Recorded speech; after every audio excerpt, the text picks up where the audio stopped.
اسلام کی دعوت زندہ ہے۔ الحمدللہ نحمده ونستعینه ونستغفره ونؤمن به ونتوکل علیہ ونعوذ باللہ من شرور انفسنا ومن سیئات اعمالنا من يهده الله فلا مضل له ومن يضلله فلا هادي له ونشهد أن لا إله إلا الله وحده لا شريك له ونشهد أن محمدا عبده ورسوله أما بعد فأعوذ بالله من الشيطان الرجيم بسم الله الرحمن الرحيم والذين جاهدوا فينا لنهدينهم سبلنا وإن الله لمع المحسنين وقال النبي صلى الله عليه وسلم الغدو والرواح إلى المسجد من الجهاد في سبيل الله وقال النبي صلى الله عليه وسلم لغدوة أو روحة في سبيل الله خير من الدنيا وما فيها أو كما قال عليه الصلاة والسلام۔ محترم عزیز دوستو بزرگو، اللہ تبارک و تعالی نے قیامت تک آنے والے انسانوں کے لیے ہدایت کا اور کامیابی کا اور دونوں جہان میں کامیاب ہونے کا ایک ضابطہ اور طریقہ متعین فرمایا ہے، جس میں اللہ تبارک و تعالی نے فرمایا ہے ان الدین عند اللہ الاسلام ومن یبتغی غیر الاسلام دینا فلن يقبل منه۔ یہ ضابطہ اللہ تبارک و تعالی کا متعین کردہ ضابطہ ہے کہ اللہ تبارک و تعالی کے یہاں دین اسلام ہی قابل قبول ہے۔ جو دین اسلام کے علاوہ کوئی دین لے کر آیا، کوئی محنت لے کر آیا، کوئی بھی طریقہ لے کر جناب رسول اللہ صلی اللہ علیہ وسلم والے طریقے کے علاوہ آئے گا، اللہ تبارک و تعالی اس کو قبول نہیں فرمائیں گے۔ کل قیامت تک آنے والے انسانوں کی ہدایت کے لیے جناب رسول اللہ صلی اللہ علیہ وسلم کو ہدایت کی طرف رہبری کرنے کے لیے بھیجا ہے۔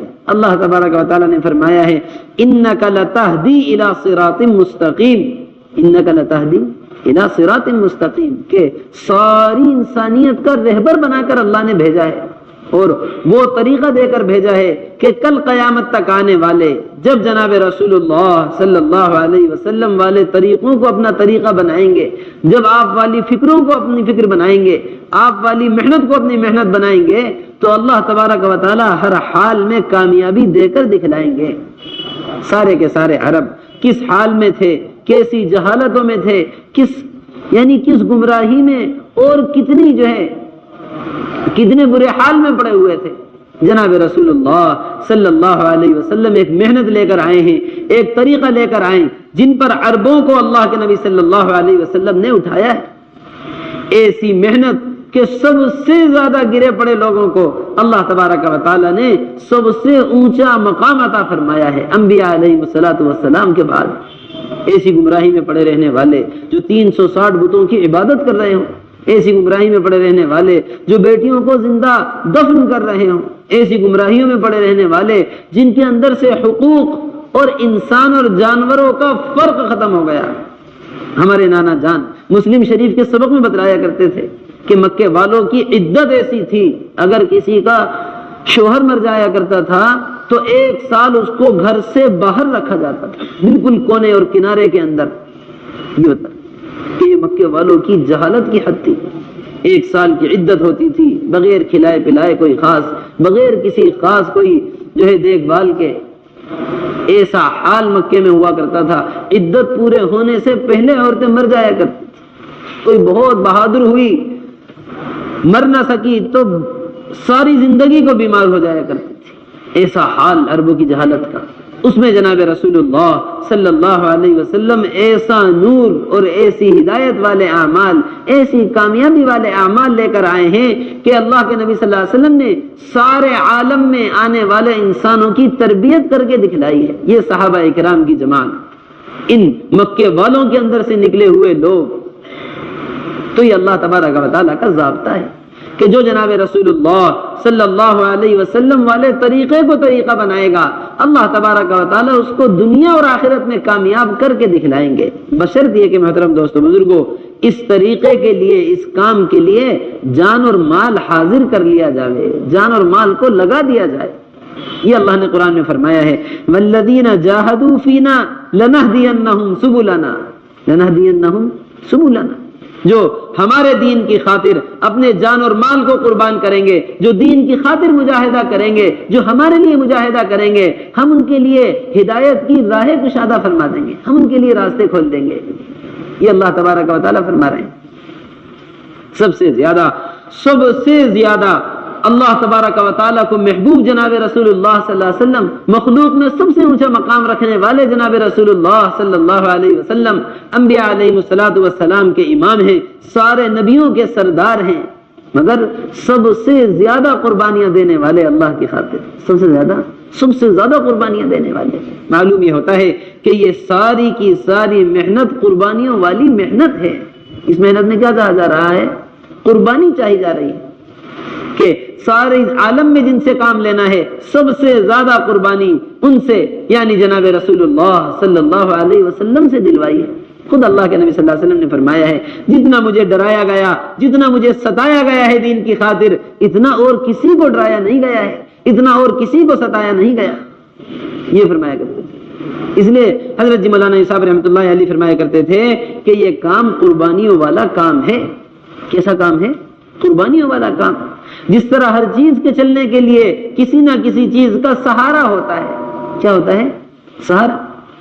گاڑیاں تیل سے چلتی ہیں، موٹر مشینیں بجلی سے چلتی ہیں، اسی طرح داعی دعوت والے کام میں قربانیوں کے سہارے سے چلتا ہے۔ جب تک قربانیاں دی جاتی رہیں گی اللہ تبارک و تعالیٰ اس کام کے لیے قبول فرماتے رہیں گے۔ یہ تو قربانیوں کو زندہ کرنے والا اور ساری دنیا میں بسنے والوں کی محنت کے رخ کو بدلنے اور اپنا یقین اور اپنی محنت کا رخ بدلنے کے لیے اللہ کے راستے میں اس دین کی محنت کو لے کر نکل رہے ہیں۔ اس لیے حضرت جی مولانا یوسف صاحب رحمۃ اللہ علیہ فرمایا کرتے تھے اللہ کے راستے میں نکلنے والوں کی 3 قسم ہیں۔ کتنی قسمیں ہیں؟ 3 قسم اللہ کے راستے میں نکلنے والوں کی۔ پہلی قسم تو وہ ہے جو اللہ کے راستے میں نکلتے ہیں فرصت کے اوقات میں۔ کیسے نکلتے ہیں؟ فرصت کے اوقات، گھر کا مسئلہ حل ہو جائے، کاروبار کا مسئلہ حل ہو جائے، دکان کا مسئلہ حل ہو جائے، سارے مسائل حل ہو جائیں، پھر اللہ کے راستے میں نکلوں گا۔ کیا ہو جائے؟ پہلے سارے مسائل حل ہو جائیں، کیسی ہی ضرورت ہو، کیسا ہی تقاضا ہو، کیسا ہی دین مٹ رہا ہو، کیسا ہی جانا اللہ کے راستے میں ضروری ہو، لیکن ہم تو جاتے ہیں نومبر میں ہی اللہ کے راستے میں جائیں گے، اس سے پہلے کوئی طاقت لے کر نہیں جا سکتی۔ کیوں؟ کیونکہ ہماری ترتیب ہے۔ فرمایا کرتے تھے دوسری قسم وہ ہے اللہ کے راستے میں جانے والوں کی جو اغراض کو لے کر اللہ کے راستے میں نکلتے ہیں، اپنی پریشانی اور حالات کو لے کر، کہ ایک طرف سے بیماری نے گھیر لیا، ایک طرف سے پریشانی نے گھیر لیا، حالات نے گھیر لیا، قرضہ سر کے اوپر ہو گیا ہے، سارے حالات میں گھر کر اب اللہ کے راستے میں نکل رہے ہیں کہ اللہ میری دکان بنا دے، اللہ میرا قرض ادا کروا دے، اللہ میری بیماری دور کر دے، اپنی پریشانی اغراض کو لے کر نکل رہے ہیں۔ فرمایا کرتے تھے کہ تیسری نکلنے والوں کی قسم وہ ہے جو اللہ کے راستے میں نکلتے وقت نہ فرصت کے اوقات کو دیکھتے ہیں اور نہ نکلتے وقت اپنی اغراض کو دیکھتے ہیں۔ اللہ کے راستے میں نکل رہے ہیں قربانیوں پر قدم اٹھاتے ہوئے ایمان کو حاصل کرنے کے لیے، ایمان کی محنت کو بنانے کے لیے، ایمان کی محنت کو ایمان بنانے کے لیے کر رہے ہیں قربانیوں کے ساتھ۔ یہ فرمایا کرتے تھے کہ تیسری قسم سب سے پہلے ایمان کی حقیقت تک پہنچتی ہے۔ سب سے پہلے کہاں پہنچتی ہے؟ ایمان کی حقیقت تک۔ اس لیے محترم دوستو بزرگو، اللہ کے راستے میں نکلنے کا مقصد، سب سے پہلا مقصد یہ ہے کہ کامل ایمان ہمارے اندر زندہ ہو جائے۔ اس کامل ایمان کو بنانے کے لیے اللہ کے راستے میں نکل رہے ہیں۔ حضرت جی مولانا الیاس صاحب رحمۃ اللہ علیہ فرمایا کرتے تھے میرے اس پورے کام کا مقصد یہ ہے، میرے اس کام کا مقصد یہ ہے کہ جس سطح پر جناب رسول اللہ صلی اللہ علیہ وسلم امت کو ایمان کے اعتبار سے چھوڑ کر گئے تھے، ساری امت اس ایمانی سطح پر آ جائے، اس ایمانی سطح پر آ جائے۔ اور ایمان کو حاصل کرنے کے لیے، ایمان کو بڑھانے کے لیے سب سے پہلی چیز قربانی ہے کہ ایمان کے بارے میں کہا جاتا ہے الایمان یتغذا بالمصائب والمشقہ، کہ ایمان تکلیفوں سے، قربانیوں سے، مصیبتوں سے، ایمان کی خاطر دھکے کھانے سے، ایمان کی خاطر تکلیفیں اٹھانے سے ایمان پلتا اور بڑھتا ہے۔ جس طرح ہر چیز کے پلنے کے لیے کوئی نہ کوئی چیز ہوتی ہے، ہر چیز کو بڑھانے کے لیے کوئی نہ کوئی ضابطہ اور طریقہ ہوتا ہے، اسی طرح ایمان کو بڑھانے اور ایمان کو پالنے کا راستہ یہ تکالیف اور قربانیاں ہیں اللہ کے راستے۔ اس لیے میرے محترم دوستو بزرگوں، یہ جناب رسول اللہ صلی اللہ علیہ وسلم والا کام حضرت جی مولانا صاحب رحمۃ اللہ علیہ فرمایا کرتے تھے، اس راستے میں نکلنے کا موقع آیا ہے جس میں جناب رسول اللہ صلی اللہ علیہ وسلم نے 23 سال قربانیوں کے ساتھ زندگی گزاری ہے، اس راستے میں نکلنے کا موقع آیا ہے جس میں صحابہ کرام رضوان اللہ تعالی علیہم اجمعین نے ساری زندگیاں قربانیوں پر قدم اٹھائے ہیں، ساری زندگیاں۔ اس لیے اس راستے میں نکلیں گے قربانیوں کے ساتھ۔ سب سے پہلی چیز ہماری قربانی ہے ایمان کو بنانے کے لیے، اور پھر دوسری چیز محترم دوستو بزرگوں، اللہ کے راستے میں ایمان کو بنانے کے لیے نکل رہے ہیں تو ایمان کو بنانے کے لیے دوسری چیز ایمان کی دعوت ہے۔ دوسری چیز کیا ہے؟ ایمان کی دعوت، کہ ایمان کے اندر کمال حاصل کرنے والے لوگ، کمال کا ایمان جن کے اندر ہے، صحابہ کرام رضوان اللہ تعالی علیہم اجمعین، جن کے ایمان کی اللہ تبارک و تعالی تعریف فرما رہے ہیں کہ رجال صدقوا ما عاہد اللہ علیہ، ایسے مرد مجاہد ہیں جنہوں نے اللہ تبارک و تعالیٰ کے ساتھ کیے ہوئے عہد کو پورا کر کے دکھلایا ہے، کہ اللہ کے ساتھ عہد کیا تھا کہ پوری جان دین پر لگا دیں گے، گردنیں کٹا دیں گے دین کے خاطر، اللہ فرما رہے ہیں کہ جنہوں نے عہد کو پورا کر کے دکھلا دیا۔ بعض ان میں سے وہ ہیں جن کی گردنیں کٹ چکی ہیں، اور بعض وہ ہیں جو گردنیں کٹانے کے انتظار میں ہیں۔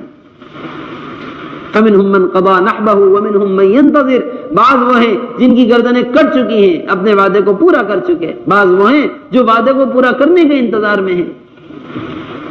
ایسے لوگ جن کے ایمان کی اللہ نے، اللہ کے نبی صلی اللہ علیہ وسلم نے تعریف فرمائی ہے، یہ فرمایا ہے کہ سب کے سب ہدایت یافتہ ہیں، اصحابی کالنجوم، میرے صحابہ ستاروں کی طرح ہیں، کسی ایک کی بھی اتباع کر لو کامیاب ہو جاؤ گے۔ سب کے سب کیا ہیں؟ ہدایت یافتہ۔ ایسے لوگوں نے محترم دوستو بزرگوں اپنے ایمان کو کس طرح بنایا ہے؟ دنیا کا ضابطہ ہے کہ دنیا میں تجارت کے اندر ترقی کرنے والے، دنیا میں کسی بھی فن کے اندر ترقی کرنے والے، ڈاکٹری کے فن میں ترقی کی، انجینئرنگ کے فن میں ترقی کی، ان کے بعد آنے والے ان کے تجربات کو پڑھتے ہیں۔ فلانے تاجر نے اپنی زندگی کے تجربات لکھے ہیں، فلانے ڈاکٹر نے اپنی زندگی کے تجربات لکھے ہیں، اس فن کو حاصل کرنے والے ان کے لکھے ہوئے تجربات پڑھ رہے ہیں۔ کیا پڑھ رہے ہیں؟ ان کے لکھے ہوئے تجربات۔ بہترین ایمان والے لوگ جن کے ایمان کی اللہ اور اللہ کے نبی صلی اللہ علیہ وسلم تعریف فرما رہے ہیں، انہوں نے اپنے ایمان کو کس طرح بنایا ہے؟ کہ صحابہ کرام رضوان اللہ تعالی علیہم اجمعین فرمایا کرتے تھے، تعال بنا نؤمن ساعتا، اجلس بنا نؤمن ساعتا کئی نزداد ایمانا، آؤ تھوڑی دیر بیٹھیں اللہ کی بڑائی کے تذکرے کریں، آؤ تھوڑی دیر بیٹھیں ایمان کے تذکرے کریں، تاکہ ان حلقوں اور ان تذکروں کے ذریعے ہمارے ایمان میں اضافہ ہو۔ ہمارے ایمان میں کیا ہو؟ اضافہ۔ معلوم ہوتا ہے کہ ایمان کے تذکرے کرنا، ایمان کی دعوت دینا، یہ ایمان میں اضافے کا سبب ہے۔ ایمان میں اضافہ کرنے کے لیے یہ بنیادی عمل جو صحابہ اکرام رضوان اللہ تعالی علیہم اجمعین کر کے گئے۔ اس لیے میرے محترم دوستو بزرگوں، حضرت مولانا صاحب رحمۃ اللہ علیہ فرمایا کرتے تھے، اللہ کے راستے میں نکلنے کے بعد سب سے پہلے اپنے آپ کو ایمان کی دعوت میں لگانا ہے۔ کہاں لگانا ہے؟ ایمان کی دعوت میں، کہ جتنا ایمان کی دعوت دی جائے گی، جتنا ایمان کو بولا جائے گا، اتنا ایمان ہمارے دل کے اندر اتر جائے گا۔ ہمارے حضرت فرماتے ہیں کہ ایمان کا ایک حرف ہے، کیا ہے؟ ایک ایمان کے حروف ہیں۔ ایمان کے حروف جو ہیں ان کی پہنچ کتابوں تک ہے، اور ایک ایمان کا لفظ ہے، ایمان کے لفظ کی پہنچ جو ہے وہ زبان تک ہے۔ ایک ایمان کا مفہوم ہے جس کی پہنچ ذہنوں تک ہے، اور ایک ایمان کی حقیقت ہے جس کی پہنچ کہاں تک ہے؟ جس کی پہنچ دلوں تک ہے۔ اس ایمان کو دلوں کے اندر اتارنا ہے، اس دعوت والے راستے سے اتارنا ہے، کہ جتنا اللہ کی بڑائی کو بولا جائے گا، جتنا ایمان کو بولا جائے گا، جتنا جناب رسول اللہ صلی اللہ علیہ وسلم کے طریقوں میں کامیابی کو بولا جائے گا، اتنا ایمان دل کے اندر اتر جائے گا۔ اتنا ایمان کہاں اتر جائے گا؟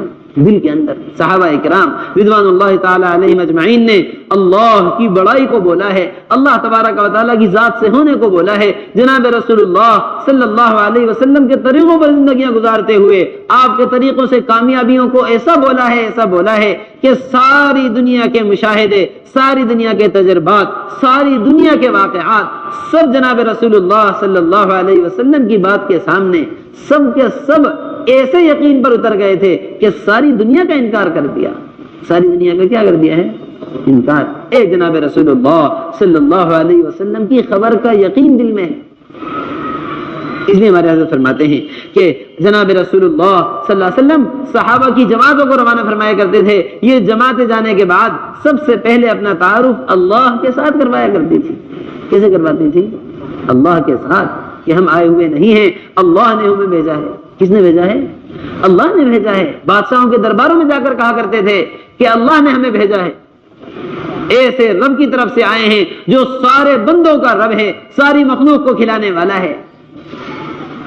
اس لیے ہماری دعوت سب سے پہلے اللہ کی بڑائی سے شروع ہو۔ کیسے شروع ہو؟ اللہ کی بڑائی۔ ہمارے حضرت فرماتے ہیں کہ جس مذاکرے اور جس دعوت کے اندر اللہ کی بڑائی نہ ہو وہ مذاکرہ ادھورا ہے۔ کیسا ہے؟ ادھورا۔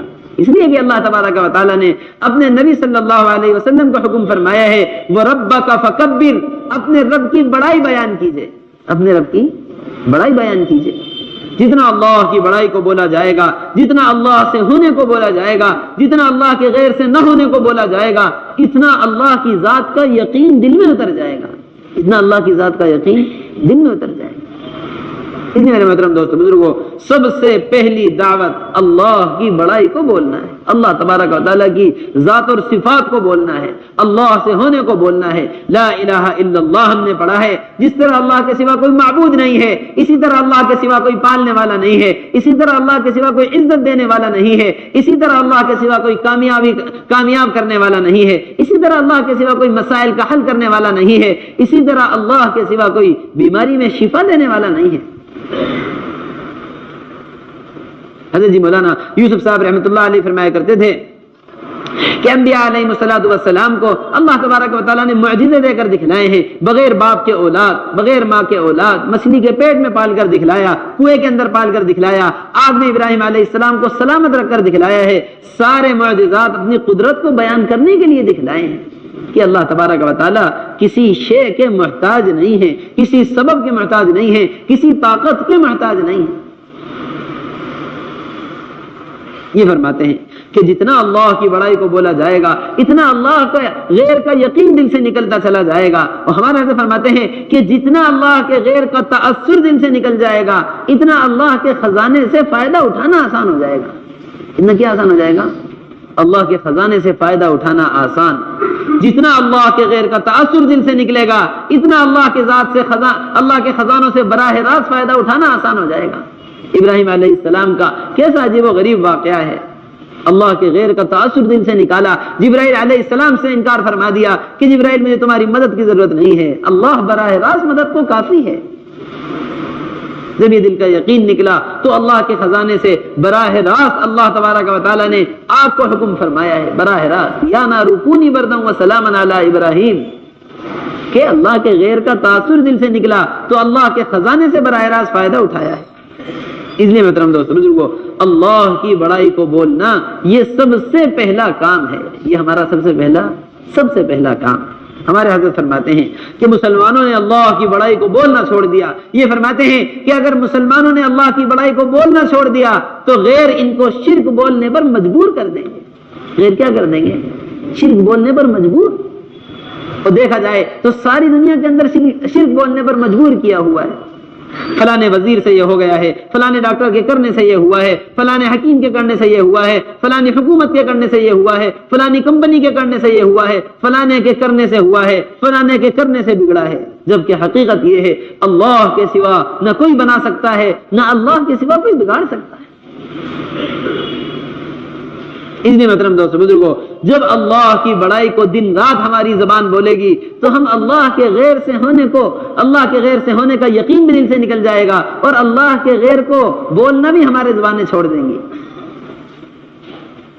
تو تو اس لیے سب سے پہلے اللہ کی بڑائی کو بولنا، دل میں وہ یقین آ جائے کہ اللہ تبارک و تعالی ہی کرتے ہیں، اپنے حکم سے کرتے ہیں، بس یہ ایمان کا یقین دل کے اندر آ جائے اور جناب رسول اللہ صلی اللہ علیہ وسلم والے طریقوں پر زندگی آ جائے۔ ہمارے حضرت فرماتے ہیں کہ دل میں ایمان ہو اور طریقے جناب رسول اللہ صلی اللہ علیہ وسلم والے طریقے نہ ہوں، ایسا ممکن نہیں ہے۔ ایسا کیا نہیں ہے؟ ممکن نہیں۔ حضرت شیخ زکریا رحمۃ اللہ علیہ نے مفسرین کا قول نقل کیا ہے، فضائل اعمال کے اندر ہے کہ اللہ سے محبت کا دعویٰ ہو رہا ہو اور جناب رسول اللہ صلی اللہ علیہ وسلم کے طریقے زندگی میں نہ ہو، ایسا دعویٰ کرنے والا اپنے دعوے میں جھوٹا ہے۔ فضائل اعمال میں لکھا ہو کہ اپنے دعوے کے اندر کیا ہے؟ جھوٹا ہے۔ کہ اللہ سے محبت کا بھی دعویٰ ہو اور جناب رسول اللہ صلی اللہ علیہ وسلم کے طریقوں پر بھی زندگی نہ ہو، ایسا دعویٰ کرنے والا جھوٹا ہے۔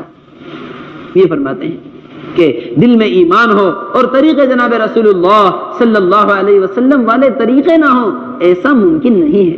اس لیے کہ محترم دوستو بزرگوں، ایک ایمان والے کی علامت بتلائی ہے، ایک ایمان والے کی علامت کہ اس کو دیکھ کر اللہ یاد آ جائے۔ کون یاد آ جائے؟ اللہ یاد آ جائے۔ حضرت فرماتے ہیں کہ ایمان والے کے اندر سے جناب رسول اللہ صلی اللہ علیہ وسلم والے طریقے نکل گئے تو ایک ایمان والے اور کافر کے درمیان فرق کرنا مشکل ہو جائے گا کہ کون سا ایمان والا ہے اور کون غیر ایمان والا ہے۔ یہ فرماتے ہیں جس طرح کفر اور اسلام کے درمیان فرق کرنے والی چیز نماز ہے، اسی طرح کافر اور مسلمان کے درمیان فرق کرنے والی چیز جناب رسول اللہ صلی اللہ علیہ وسلم کی سنتیں ہیں۔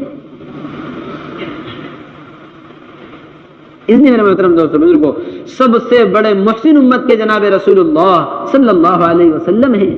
کیسا احسان امت پر ہے، پوری زندگی امت کو بنانے کی خاطر، پوری زندگی ہمیں اور آپ کو دوزخ سے بچانے کی خاطر جناب رسول اللہ صلی اللہ علیہ وسلم کی قربانیاں لگی ہیں۔ ایسی قربانیاں، ایک پریشانی کے وقت میں قرضہ دے کر کام آ گیا، ایک ہماری مصیبت کے وقت میں ہمارے کام آ گیا، ساری زندگی کے لیے اس کو محسن سمجھتے ہیں کہ کون ہے؟ یہ ہمارا بڑا پرانا محسن ہے، اس کے ہم پر بڑے احسانات ہیں، اس کی بات کا ٹالنا ہمارے لیے بڑا مشکل ہے۔ سب سے بڑے محسن امت کے مخلوق میں جناب رسول اللہ صلی اللہ علیہ وسلم ہیں۔ کتنے احسانات امت پر ہیں، کتنے احسانات۔ اور محترم دوستو بزرگوں، مگر امت نے آپ کے احسانات کا کیا بدلہ دیا ہے؟ سب سے پہلے جناب رسول اللہ صلی اللہ علیہ وسلم کے طریقوں کو چھوڑ بیٹھے ہیں۔ ایسا یقین صحابہ اکرام کو آپ کے طریقوں سے کامیابی کا تھا کہ ساری دنیا کی نظروں کو اور ساری دنیا کی خبروں کو جھٹلا دیا کرتے تھے ایک جناب رسول اللہ صلی اللہ علیہ وسلم کی لائی ہوئی خبر پر، ایک آپ کی خبر پر۔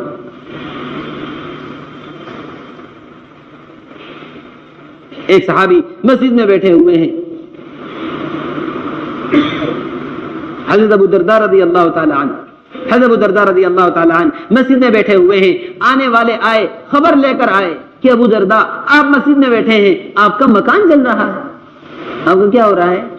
مکان جل رہا ہے۔ فرمایا نہیں، میرا مکان نہیں جل سکتا، میرا مکان نہیں جل سکتا۔ دوسرے آنے والے خبر لے کر آئے، ابو درداء آپ مسجد میں بیٹھے ہیں، آپ کا مکان جل رہا ہے۔ فرمایا میرا مکان نہیں جل سکتا۔ تیسرا آنے والا خبر لے کر آیا، ابو درداء آپ مسجد میں بیٹھے ہیں، آپ کا مکان جل رہا ہے۔ فرمایا میرا مکان نہیں جل سکتا۔ خبر لانے والوں نے جا کر دیکھا کہ جو آگ محلے کو جلاتی ہوئی آ رہی تھی ابو درداء رضی اللہ تعالیٰ عنہ کے گھر پر آ کر رک گئی۔ اب ان سے آ کر پوچھا کہ اس یقین کی کیا وجہ تھی جس یقین سے آپ انکار کر رہے تھے؟ فرمایا کہ جناب رسول اللہ صلی اللہ علیہ وسلم نے مجھے ایک دعا سکھلائی ہے، اللہم انت ربی لا الہ الا انت علیک توکلت وانت رب العرش الکریم ما شاء اللہ کان وما لم یشاء لم یکن ولا حول ولا قوة الا باللہ العلی العظیم اعلم ان اللہ علی کل شیء قدیر وان اللہ قد احاط بكل شیء علما اللہم انی اعوذ بک من شر نفسی ومن شر کل دابہ انت آخذ بناصیتها ان ربی علی صراط مستقیم۔ یہ دعا کہ یہ فرمایا ہے جو صبح و شام اس دعا کو پڑھ لے کوئی چیز اس کا نقصان نہیں کر سکتی، کوئی چیز اس کا نقصان نہیں کر سکتی۔ عمل پر قدم اٹھایا اور اس یقین کے ساتھ کہ سارے خبر دینے والوں کا انکار کر دیا. حضرت جی مولانا یوسف صاحب رحمۃ اللہ علیہ اس واقعے پر فرمایا کرتے تھے کہ ساری دنیا کی نظریں اگر اپنے نظروں سے دیکھ کر یہ خبر ابو درداء رضی اللہ تعالیٰ عنہ کے پاس لے آتی کہ تمہارا مکان جل رہا ہے تو ساری دنیا کی خبروں کا انکار فرما دیتے. ایسا یقین اللہ کے نبی صلی اللہ علیہ وسلم کی بات پر. اس لیے میرے محترم دوستو بزرگوں، اتنا نبی اکرم صلی اللہ علیہ وسلم کے طریقوں کو بولا جائے، اتنا بولا جاوے کہ آپ کے طریقوں کا یقین، آپ کے الفاظ کا یقین، آپ کے طریقے سے کامیابی کا یقین ہماری زندگیوں میں اتر جائے. یہ یقین صحابہ کرام کا تھا، دل میں لا الہ الا اللہ، طریقے جناب رسول اللہ صلی اللہ علیہ وسلم کے طریقوں پر یہ لا الہ الا اللہ کو لے کر کھڑے ہوئے. اور یہ یقین اتارا ہے قربانیوں کے راستے سے. کس راستے سے اتارا ہے؟ قربانیوں والے راستے. اس لیے حضرت جی مولانا صاحب رحمۃ اللہ علیہ فرمایا کرتے تھے کہ مجاہدے سے مکاشفہ ہوتا ہے اور مکاشفے کے نتیجے میں مشاہدہ ہوتا ہے اور یہ مشاہدہ ہی محض کی محنت ہوتا ہے. اسی سے یقین، جس چیز پر جان اور مال لگ جائے اس کا یقین دل کے اندر اتر جاتا ہے. کیا ہو جاتا ہے؟ یقین دل کے اندر. یہ قربانیاں جناب رسول اللہ صلی اللہ علیہ وسلم کی اور یہ قربانیاں صحابہ اکرام رضوان اللہ تعالی علیہم اجمعین کی ہیں. امت کو یہ کلمہ پہنچانے کی خاطر یہ قربانیاں دی ہیں.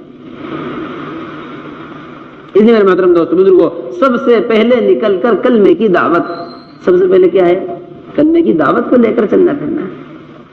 کسی بھی علاقے کے اندر، کسی بھی مسجد کے اندر سب سے پہلے ہماری سب سے پہلا مشغلہ اللہ کے راستے میں نکلنے کے بعد سب سے پہلی مصروفیت ہماری وہ انفرادی دعوت ہو. وہ کیا ہو؟